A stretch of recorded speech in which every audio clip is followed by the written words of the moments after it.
So, Veronica EQ here for you in this wine series and how it's really helped me evolve my spiritual awareness.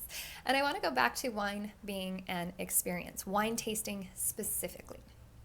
So, if you want to go in to wine tasting properly, it is to just embrace the fact you're going to be having an experience. And in that experience, you're going to learn a lot. And the last question you ever want to ask yourself when you're wine tasting, it's an important question, but it needs to be the last question, goes back to what I spoke about previously, which is this wine my preference or not? Because when you're wine tasting, you're looking to expand your horizons, expand your palate, your awareness. And this is a deficiency a lot of Americans have. We are not oriented to our sense of smell and taste and the correlation between the two, like you would see more in Europe or with countries that grow up with wine specifically, but you would have some of that with beer, other alcohols as well, but traditionally with wine, at least on a larger scale. And so you're having an experience, and it's going to help you get to know more about yourself. Does that sound familiar? I mean, that's what the spiritual path is, getting to know more about yourself, where you're at in this moment, giving yourself the grace to evolve, right? I just had to poke at that because, that's what I'm going to do. So when you go into a wine tasting, it's good to have a series of questions in your mind that you're going to be asking yourself. And if you're newer with wine, it doesn't have to be a lot. But you do need to have some, saying like, there's some obvious ones. Okay, is this a red wine or a white wine or a rosé? There's actually orange wines too that are trending. Is it sweet or acidic or tannic? White wines are generally going to be a little bit sweeter, especially with the American palate. If you're starting out, it's okay if you start with sweeter wines. They're not bad. There's a different artistry to them. They can be done very artfully. And then, or you're drinking alcoholic Coke, like, let's be real. But if you're in for the experience and you're wanting to develop your palate and taste, it's okay to start with sweet and start noticing those things. Reds, can be sweet, not as common, but is it lighter texture in your palate? Is it grippy? Does it make you want to go like make that face, because that does happen? And then the question may be, is it my preference or not? But as you develop your awareness to wine, you're going to develop more questions. So if you look up the wine educators, they have the most extensive test to be able to become a certified wine educator.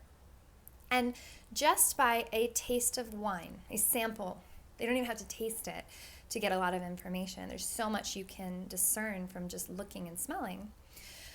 But they'll be able to tell you, I know this is still impressive and intimidating to me, they can tell you not only the grape varietal, the wine, they can tell you where it came from in the world, what region, they can tell you even the winemaker, what vintage, they can tell you what block of grapes that came from. They can tell you about the terroir, if you want to say it that way, which is about the land that it comes from. That's where the grapes get a lot of their unique characteristics. They can tell you about the geological phenomena that happened that year. So for example, if there was a fire, which actually does happen with Arizona wines, that the grapes will pick up smoke. They'll pick up smoke. I mean, I'm missing a myriad of things. They can tell you acidity level. They can tell you alcohol level. At one point when I was drinking that much wine, I could tell you the alcohol level pretty easily. Personal side note, I'm going to tell you the legs mean two things and two things only. It is not an indicator of quality. I wish it was that easy. Legs on a wine, it's the alcohol content or the sugar content. So when you swirl the glass and you see like those long legs, it takes a long time for those drips to come down. Those are called the legs, but they are not an indicator of quality.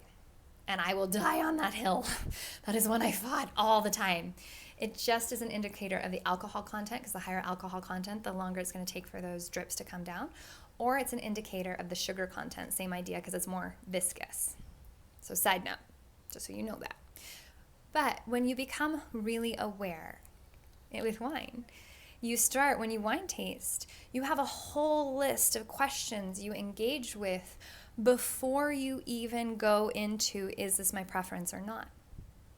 And why that becomes important, extraordinarily important in the spiritual realm, is it's a great place to be reminded of the fact that if you have grown and you're in a situation and the cat claws and the boxing gloves are starting to come out because you're being triggered, and you feel it, but you start engaging with yourself differently, saying, do I have to respond this way? Is getting mad at this person going to give me what I want in the long haul? I always recommend kind of being aware of this moment. How do you want the outcome to be in the long haul? How do we pull back of saying, no, this is getting mad at them is not going to help me or them in the long haul. So how do I start changing this dynamic? What do I do? And there's a whole bunch of different systems and protocols that I always encourage people to work with. But just at a base level, you start seeing, like wine, you can engage with that moment differently instead of just reacting, or instead of just chugging it, saying, I like it, I don't like it. It's not about like or don't like. At the end of the day, yes, it becomes that. But that is the last question that you ask yourself with wine. Now, obviously, with the spiritual path, it's a little bit different because like, don't like this moment. Like, again, you can get into that of like I mentioned with the tires. I could resist the fact I had to go get my tires checked. Or I could just say, okay, I'm pivoting. This is part of the experience this morning. Let's do it. And it makes for quite a funny story. So when it comes kind of coming full circle back around, kind of bridging that gap between wine and spiritual, it's all about being more and more aware that you engage with things differently. And of course, what you like is important, but it's the last thing you should be asking, because if you dictate your life based off of comfort and your preferences, you're always going to struggle and always find resistance. But if you allow yourself grace, which you know is always what I wish for you, you will find life is going to happen. We have experiences that happen that are not always pleasant or convenient, but can we handle them differently? And hopefully with more grace. And honoring the fact, I love when my mornings do not involve as much chaos as they did this morning. But on occasion they happen, and in retrospect, they're funny, and they make me appreciate the mornings when things do go smoothly. So I get to engage with it differently. So I just always love sharing these tips. I hope that gives you some insight, gives you some clarity, and again, a little bit more of that grace and ease and perspective in your life to carry forth for maybe your wine journeys and adventures, but more specifically, your spiritual path and emotional development. So thank you.